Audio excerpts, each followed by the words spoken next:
मैं रात रात भर इसलिए जागता हूँ क्योंकि मेरा समाज सो रहा है, और जो लोग अपना इतिहास भूल जाते हैं वो कभी इतिहास नहीं बना सकते। अपने भाग्य की बजाय अपनी मजबूती पर विश्वास रखो। साथियों, आज हम जिस किरदार के बारे में बात कर रहे हैं उसका जीवन शुरुआत से लेकर अंत तक संघर्षों से भरा रहा। उस किरदार का नाम है डॉक्टर बाबा साहब भीमराव अंबेडकर। नमस्कार दोस्तों, मैं सुमित कुमार आपका स्वागत करता हूँ हिस्ट्री की मिस्ट्री में।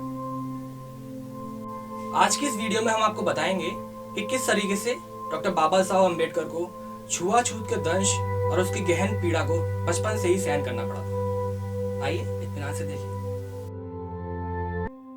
भारतीय संविधान के प्रमुख निर्माता डॉक्टर बाबा साहब अंबेडकर का पूरा नाम है भीमराव रामजी अंबेडकर।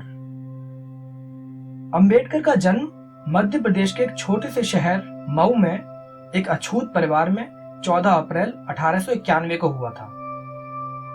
उनके पिता का नाम रामजी और माता का नाम भीमाबाई था। भीमराव उनकी 14वीं संतान थे, जिन्हें प्यार से भीवा कहकर भी बुलाया जाता था।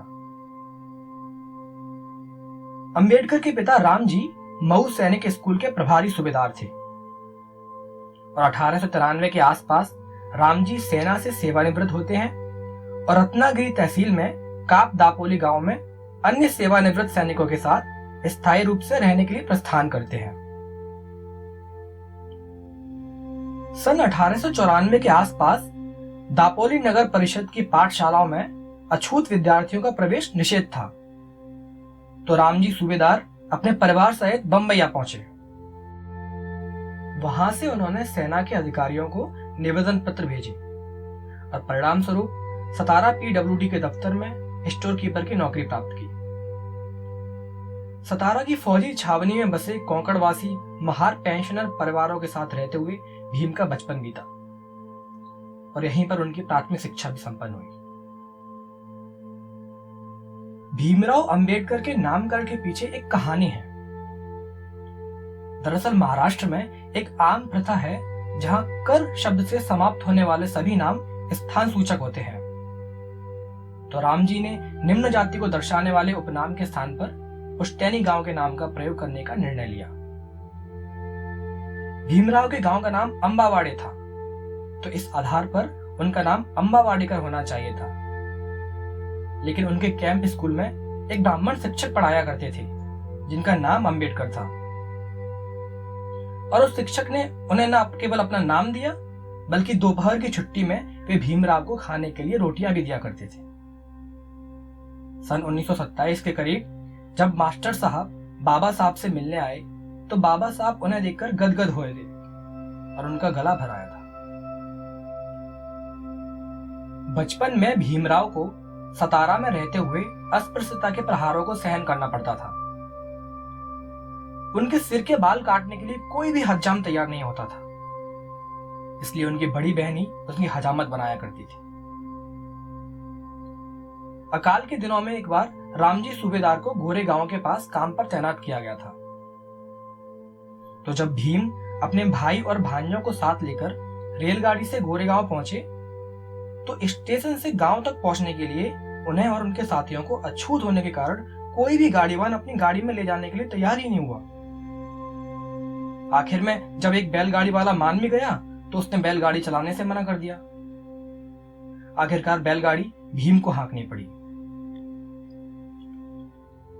ठीक इसी प्रकार की एक और घटना है जब एक बार अध्यापक ने भीम को ब्लैक बोर्ड पर रेखागणित के एक सिद्धांत को सिद्ध करने के लिए बुलाया, तो सारे विद्यार्थियों ने शोरगुल मचाकर उस ब्लैक बोर्ड के पास रखे गए अपने खाने के डिब्बों को वहां से तुरंत हटा लिया ताकि वे अपवित्र न हो जाएं, और उसके बाद ही भीम उस सूत्र को ब्लैक बोर्ड पर सिद्ध कर सका। इस प्रकार की अपमानजनक घटनाओं से भीम का मन विद्रोह करने के लिए उद्यत हो उठा था। वर्ष 1904 में रामजी की नौकरी पूरी हो गई और वे बंबई आ गए। पेंशन की राशि से अपने दोनों लड़कों को स्कूली शिक्षा दे पाना उनके लिए संभव नहीं था। अंततः उनके बड़े लड़के बलराम ने एक फैक्ट्री में नौकरी करनी शुरू कर दी और भीमराव ने एल्फिंस्टन हाई स्कूल में शिक्षा जारी रखी, क्योंकि वहां उन्हें फीस में रियायत मिलती थी। स्कूल में उनका कोई भी मित्र नहीं था और अधिकांश शिक्षक भीम की उपेक्षा करते थे और इसी वजह से बालक भीम का अधिकांश समय पास के बगीचे में पढ़ने में बीतता था। इसका एक फायदा यह हुआ कि विल्सन हाई स्कूल के तत्कालीन प्रिंसिपल कृष्ण अर्जुन राव केलोस्कर का ध्यान इस पढ़ाकू विद्यार्थी की ओर गया और कालांतर में उन्होंने भीम को हर प्रकार से समर्थन दिया। सन 1907 में भीम ने हाई स्कूल की परीक्षा पास की और किसी भी अछूत के लिए यह बहुत ही बड़ी उपलब्धि थी। इस उपलक्ष्य में एक बधाई बैठक का आयोजन किया गया और इस बैठक में केलोस्कर भी शामिल हुए। भीम की आर्थिक तंगी को ध्यान में रखते हुए केलोस्कर ने भीम के लिए बड़ौदा राज्य से वजीफे का प्रबंध किया। उस समय बड़ौदा भारत की बड़ी रियासतों में से एक था और इसी पृष्ठभूमि में अंबेडकर ने एल्फिंस्टन कॉलेज में दाखिला लिया और वहां सन 1913 में अंग्रेजी तथा फारसी में बीए की परीक्षा उत्तीर्ण की। जनवरी 1913 में अंबेडकर ने बड़ौदा में नौकरी करने का निश्चय किया ताकि महाराजा के ऋण को उतार सके। हालांकि इस बात को लेकर उनका उनके पिताजी से विवाद हो गया था, क्योंकि पिताजी यह चाहते थे कि उनका पुत्र बंबई के खुले वातावरण में रहे, लेकिन अंबेडकर अपनी जिद पर अड़े रहे। हालांकि बड़ौदा पहुंचने पर उन्हें लगा कि उनके पिताजी का कहना बहुत सही था, क्योंकि गुजरात में जातिगत भेदभाव कहीं अधिक था। उन्हें रहने के लिए कहीं भी आवास नहीं मिला, केवल सोने मात्र के लिए आर्य समाज कार्यालय में व्यवस्था हो गई थी और भोजन के लिए उन्हें शहर से दूर बसे अछूतों के मोहल्ले तक जाना पड़ता था। उनके लिए कोई उपयुक्त रोजगार भी नहीं था और वहां उन्हें कोई भी स्थायी काम नहीं मिल सका। अंततः अपने पिता के देहांत का समाचार पाकर वे बंबई वापस लौट आए। बड़ौदा लौटने के बजाय उन्होंने महाराजा से बंबई में रहने की विनती की। महाराजा ने उन्हें छात्रवृत्ति देकर न्यूयॉर्क सिटी में स्थित कोलंबिया यूनिवर्सिटी में अध्ययन हेतु जाने का प्रस्ताव दिया। महाराजा ने अनेक विद्यार्थियों को वहां पढ़ाई के लिए प्रायोजित करने का निर्णय लिया था और चूंकि अंबेडकर की अंग्रेजी बहुत ही उत्तम कोटि की थी, अतः उनका भी विदेश में अध्ययन के लिए चयन हो गया और जुलाई 1913 में भीमराव दुनिया के प्रतिष्ठित शिक्षा केंद्र में उच्च शिक्षा के लिए निकल पड़े।